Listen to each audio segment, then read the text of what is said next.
Has anybody see the movie called Star Wars, the first one? Yeah. Who saw that movie? Okay.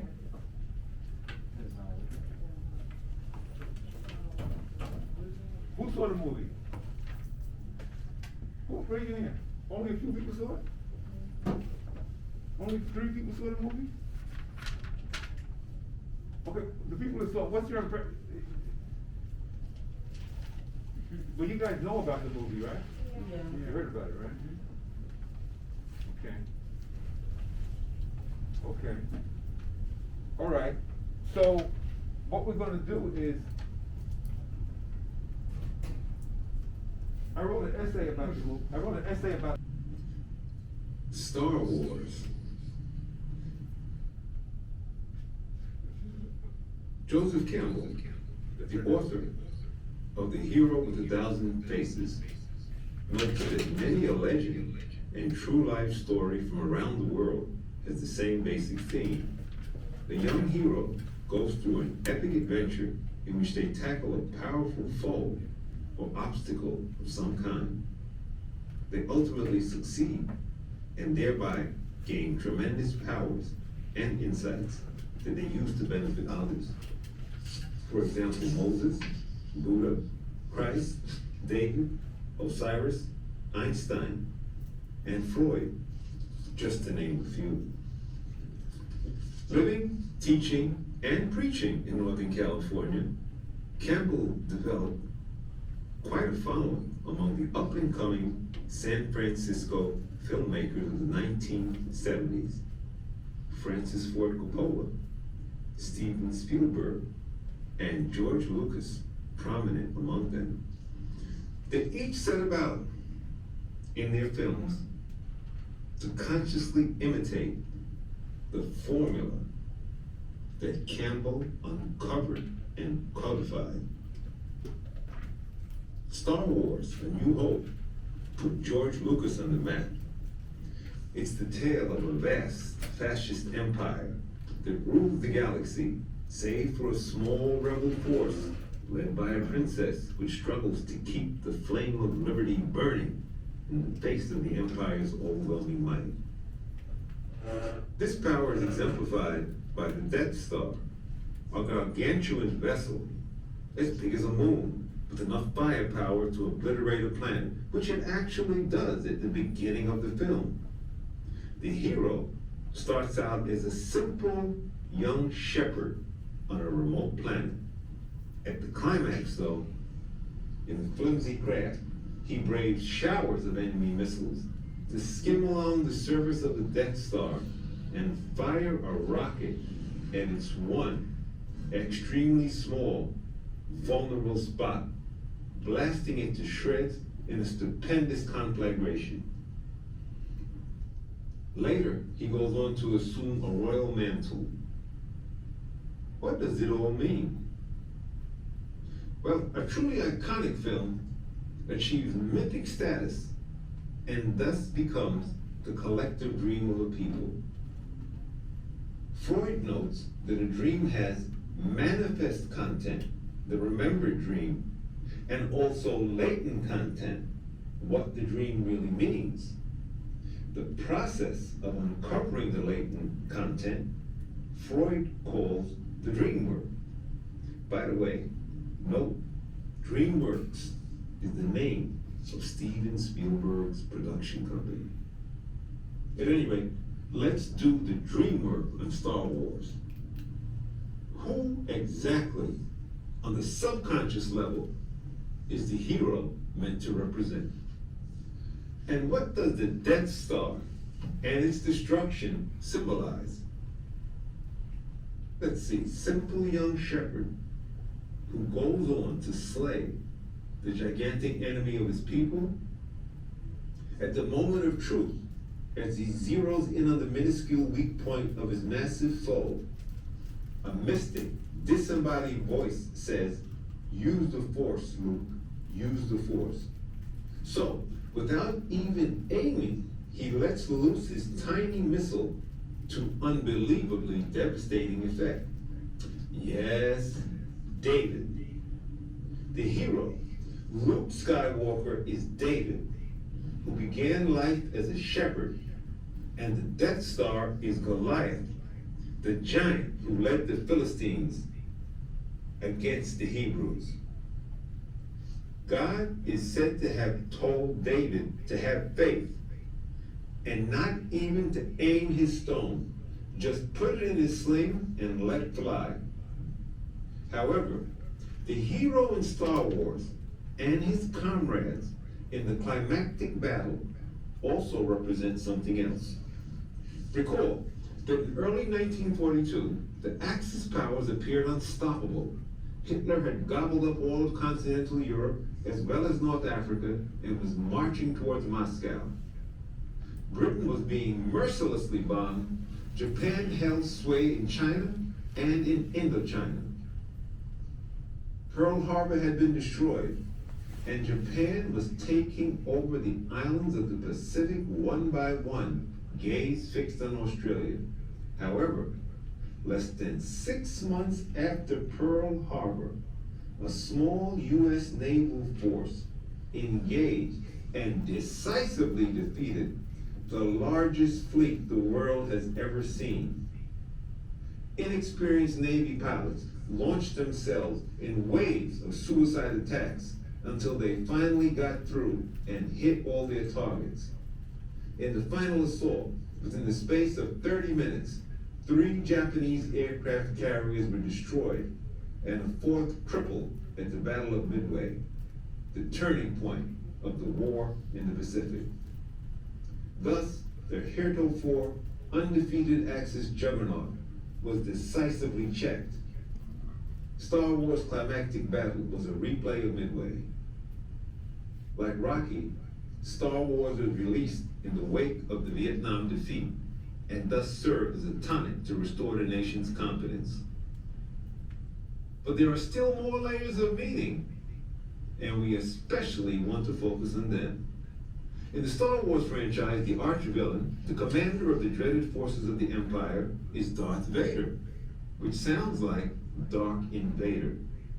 Darth Vader is dressed in voicing that of James Earl Jones, who just happens to be the actor who 8 years earlier played Jack Johnson, the first black heavyweight champion in The Great White Hope.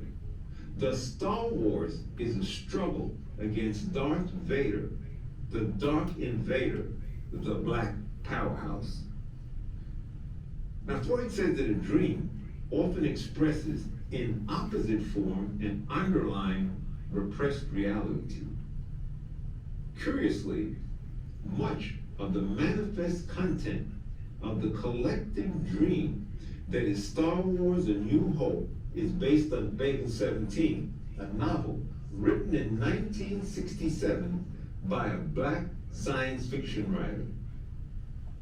Harlem-born Sam Delaney in 1966, at the age of 24, won the Nebula Award for Best Science Fiction Novel for Babel 17, and he won it again a year later for Einstein Intersection. In Babel 17, we encounter a huge dark-complexioned warrior, a beautiful princess, and a massive warship, parallels to Darth Vader, Princess Leia, and the Death Star. The massive ship in Babel 17 was called Jebel's Mountain. Note, the Rock of Gibraltar is the gigantic rock found on the island of Gibraltar, which lies between Morocco in Africa and Spain in Europe. Gibraltar is named after the African general Tariq, who led the attack force which conquered Spain in 711. Gibraltar literally means Tariq's mountain, which became Jebel's Mountain in Babel 17 and the Death Star in Star Wars. The taking of black historical figures and turning them white, thus reinforcing the racial hierarchy, has happened many times. Take, for example, the films of Clint Eastwood. But that's another story. Okay. Thank you. Thank you. questions. Go ahead, Thank you, guys.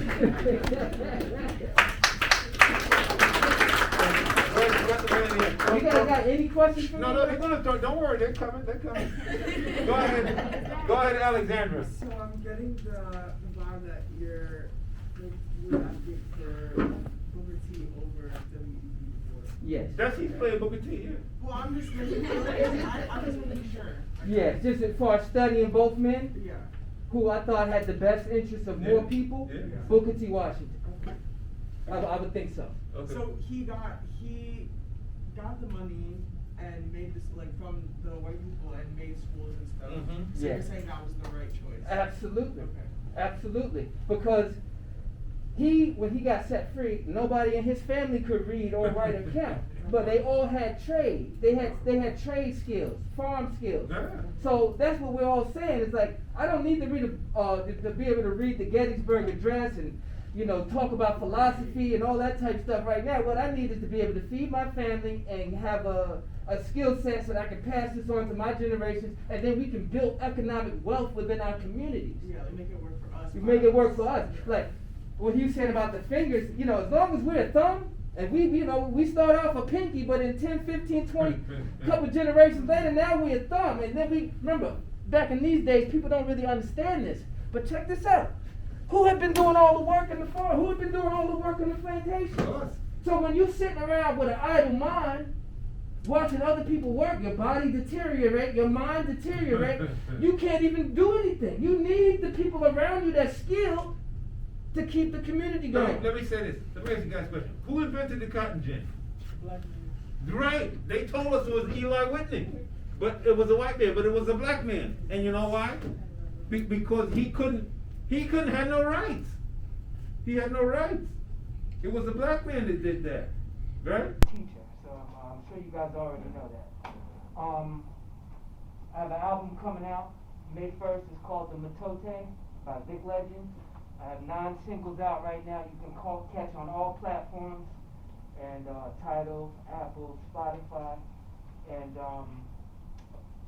today I am honored to be here to discuss with you guys and to kind of add to the discussion that your professor was giving you. I think the major point that we need to, what he's really trying to get across, a point that will help you, is the question of what do those that have owe those that have not in their communities. If you're in a community and you have, what do you owe those in your community that don't have? Do you owe them nothing? Is it all about you? Does it take a village to raise a child? I mean, these are the type of questions that, as a people, we were trying to address coming out of the Emancipation Proclamation. As far as ownership, Booker T was set free from the Emancipation Proclamation. He must have been 9, 10. W.E.B. Du Bois must have been he was about 10 or 11 years old. Civil War had already happened 10 or 11 years before he was born. So now you got a 30-year gap between 2 black leaders that come from different environments that might think very differently, but they're not that far apart in age. So what I found interesting was that Booker T had said that when they got declared free by the Emancipation Proclamation, he had never owned anything in his life. He said that they had hid a couple of potatoes in the floorboard of the cabin from the master. And that's the only thing they had. Imagine the people. You don't even own your own children. If you got 10 women that have kids and you know you're not going to own any of them, how many of them are you going to love? And this goes on for generation and generation and generation. While they're building up the country. Oh, everybody around you doing good. So there's a legacy of neglect, emotional neglect as a people. You don't own anything, you don't know how to love properly. You have a legacy of abuse. And so when you have a bright spot like W.E.B. Du Bois, who tells you If you get 10 more guys like me, we'll change the world. But then you got somebody like Booker T. Washington, who already looked at his whole family that got set free by a proclamation. They wandered back to their shack. And said, man, you know, all they was going to do was miss the master, because that's all they knew. They go out there into that world, who they going to be dealing with? They thought they had a good master compared to what they had heard of. They can't read, they can't count. But they got excellent farm skills. So that's where we're going to start this at. This is a debate. I have a good friend of mine from Ohio. His name is Kyoto. Let me bring him into the conversation. Guys, he's here. You're going to hear him. He's playing the role of W.E.B. Du Bois. His name is Kyoto. Say hello. You can see him. Can anybody just wave at him, let him know that y'all with us and we all in the same building? Thank y'all. I appreciate the love. We're going to get loose, man. So I'm going to get into this record. And I'm going to be playing Booker T. Washington. He's going to be playing W.E.B. Du Bois. Let me set it up there. Hold on. All right. Take your time. Let me just put this phone Get down. this in there. Let's see now. Here we go. It's Black History Month, right? It's the last The day. last of day, Black last History day, Month. you know. Let's You say the get best, to you it. say the best for last. That's it. All right, here we come. I wrote this about last week. It's gonna take courage. It's gonna take courage. Hold on. Let me check it. Hold on. It's gonna take courage to get through this. It's I'm gonna telling take you. courage. Hold on. Do the share screen. Okay, now. Okay, I got this thing playing. Give me a second here now. Alright, let's see. Hi. I'm screen sharing now, so I'm gonna resurrect Booker T with my words. I'm working on it. Let's see. Alright, let me see now. Ronnie, come here, Ronnie. It's right next to it. Where is it now? The circle. Before the Zoom, yeah. Yeah, so they don't do music like this often. This is it here? That's, I appreciate that. I come from the underground. Courage is what it takes to stand up and It's called Keeping America's Music Political. It's gonna take courage. Society. courage is what it takes to stand up and speak. Courage is what it takes to sit down and listen. To cast down your buckets where you live at, I live that. Courage is what it takes to stand up and speak. Courage is what it takes to sit down and listen. To cast down your buckets where you live at, I live that. Technically me, Booker T, I'm the father of all. The black businesses that you envision, I started them. Come back to Tuskegee and see me. I'll give you a job with the NLLB, WEB. And no, I'm not being greedy, but it's about the talent intent. My slogan is united we win. And heed my advice, I take counsel to the president. What's being the jazz box trying to get it in? Yo, come on to this. Can money ever cure double consciousness born a slave? My mama gave me integrity, there were no books to read. Old master was testing me for being free. Hard work was the recipe. My people keep a lot of farm skills. This is destiny, no DNA. Pick a trade, like skill master. We don't need a new voice. Many of us have been killed. You listen to the voice. College is not a choice, but a privilege. And right now, I know 1 million people that can't get it. Get it. Let's make a living using our hands. Cause I was born a slave, and all the hard work never bothered me, honestly. I never saw it as a robbery. Everybody's not going to college. Don't be an elitist, stop it. Stay on the topic, and all hard work is profit. There's no disgrace to obey those in authority. You don't learn that, you don't deserve to breathe. Morally, Tuskegee was my out tree, I hate the bad seeds. Whoever gave out syphilis is nothing like me. Repeat after me, hard work is the key. And all hard work is a profit. When I see a student being lazy, who couldn't tell the truth to a mirror. No idle time, only diligence and drifting till I idle mind. To educate your hands, to see every single task as a time to shine. I ain't lying with my concubine. I'm Booker T. Courage is what it takes to stand up and speak. Courage is what it takes to sit down and listen. To cast down your buckets where you live at, I live that. Courage is what it takes to stand up and speak. Courage is what it takes to sit down and listen. To cast down your buckets where you live at, I live that. Love to a Booker. See how you represent. You were born a slave, and I'm one of the talented 10. You speak of us using physical devices while I edit essays. that's written in a crisis. That's what we're in. As long as we live as divided men, that's where I'll begin. I'm the boys, cause I bring the noise to all the white hoods that deploy syphilis and smallpox, exploiting our jobs and colleges. Plus, the school of hard knocks. In order to live in this nation, we gotta have an excellent formal education. The weekend got the masses, so we can do more than shop and shake our asses. You wanna work hard and be self-sufficient, but capitalism is why that's not efficient. It's the pen that draws the color line that keeps the souls of black folks on the grind. We losing our minds, so let's teach the best, so they can guide the rest. While you till soil in the USA, I urge nations of the world to make a better way. Courage is what it takes to stand up and speak. Courage is what it takes to sit down and listen. To cast down your buckets where you live at, I live there. Courage is what it takes to stand up and speak. Courage is what it takes to sit down and listen.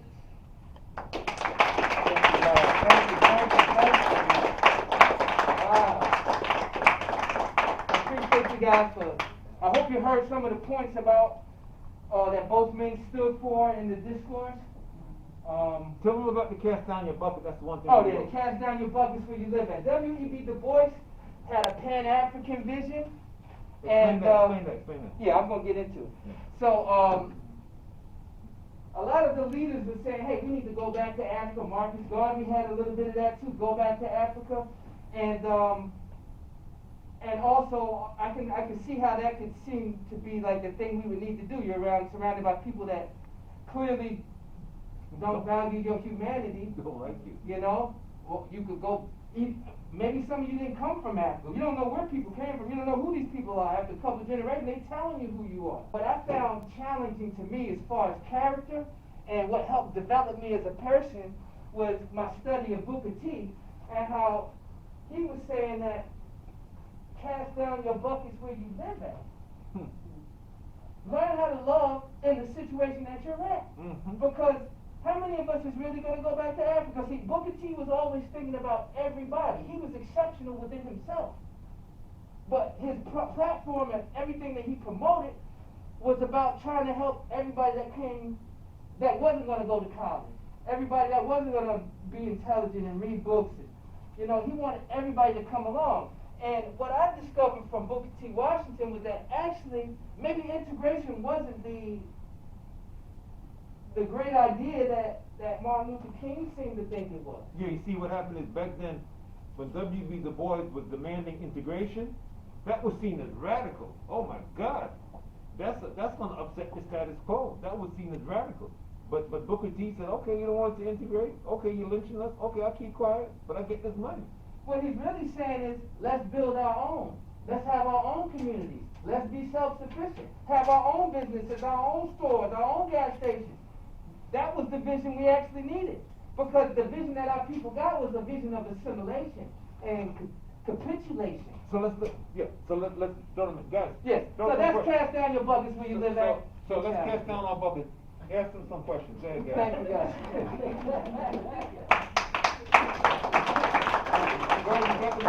You guys got any questions for me? No, they're gonna start. Don't worry, they're coming. Go ahead, Alexandra. So I'm getting the vibe that you're advocating for Booker T over W.E.B. Du Bois. Yes. That's he's playing Booker T, yeah. Well, I'm just making sure. Yes, this is for studying both men, Yeah. who I thought had the best interests of more people, Yeah. Booker T. Washington. Okay. I would think so. Okay. So he got the money and made from the white people and made schools and stuff. So Yes. you're saying that was the right choice. Absolutely. Okay. Absolutely. Because when he got set free, nobody in his family could read or write and count. But they all had trade. They had trade skills, farm skills. Yeah. So that's what we're all saying. It's like, I don't need to read to be able to read the Gettysburg Address and talk about philosophy and all that type of stuff right now. What I need is to be able to feed my family and have a skill set so that I can pass this on to my generations, and then we can build economic wealth within our communities. Yeah, make it work for us. You make it work for us. Like what he's saying about the fingers, as long as we're a thumb, And we start off a pinky, but in 10, 15, 20, couple generations later, now we're a thumb. And then remember, back in these days, people don't really understand this. But check this out. Who has been doing all the work in the farm? Who has been doing all the work on the plantation? So when you're sitting around with an idle mind, watching other people work, your body deteriorate, your mind deteriorate, you can't even do anything. You need the people around you that's skilled to keep the community going. Let me say this. Let me ask you guys a question. Who invented the cotton gin? Right. They told us it was Eli Whitney. But it was a white man, but it was a black man. And you know why? Because he couldn't have no rights. He had no rights. It was a black man that did that. Right? Even the light bulb. We told that Thomas Edison did the light bulb. Even Louis Latimer did the light bulb. He wasn't a slave, but he was a technician working for, his technician working for Thomas Edison. Anybody been to Charleston, South Carolina? Anyway, huh? Yeah. That city was built by black people. See, South Carolina is known for rice cultivation. The black people told them to grow rice there. They were the technicians, like he said. They did everything. They built the building, One more little point I want to bring out between the difference between Booker T. Washington and W.E.B. Du Bois. Booker T. Washington was broke. He was working in a coal mine. His father wouldn't let him, they couldn't go to school because they needed him to work. He's like 6, 7, 8, 9, 10, 11 working in coal mine. And he couldn't go to school because they needed that money for the family. Newly-free people now, he's like 10, 11, he's newly-free, they got him over in the coal mine. So he's working, making money. He still ain't studying no books. And so how he ended up getting to college was he ended up saving money, talking to people in the community, ended up getting sent to college. He got to, I think it was Hampton University? Yeah. So he get to Hampton University, and everybody there is a whole bunch of black people broke, no money, and they get doing interviews trying to assess whether or not you are qualified to become, alumni of our illustrious establishment. So sure enough, they tell him, well, you ain't got no money, why don't you just sit on over here and just wait a little while, let's think about it. They bring some more students in. So the lady Finney walks up to Booker and said, Booker, look, you see this bathroom? Can you clean this for us? Can you clean this bathroom? Yeah. Booker couldn't wait to clean that bathroom. Remember, Booker was born a slave. The hard work never bothered him. And he said, hey, this is my opportunity. If he had not learned how to clean and use his hands in an educated fashion, he wouldn't be there at that HBCU that day. And he didn't have no ego. He didn't come there and say, I done traveled, hitchhiked, everybody in my family and gave all that money, I got all my fathers, and you asking me to clean a bathroom? He wasn't puffed up. He saw that was his ticket. He cleaned that bathroom with all the skill that his mama's mama, everybody, all his ancestors gave him all. Nothing was missing. The lady came in that house, she had a glove.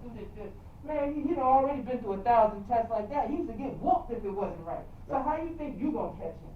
That's a famous story. I heard that story. Listen, we got some more questions. It's been great. I gotta tell you something. We got some more questions, but let me just tell you something. Look, he was a slave, right? And Frederick Douglass was a slave, right? You know their fathers were white? Did you know that? Their fathers were white. In the case of Booker T. Washington, he had a mother and a father that she was married to, but just like in that book you read. Just like in the book you read in the first chapter.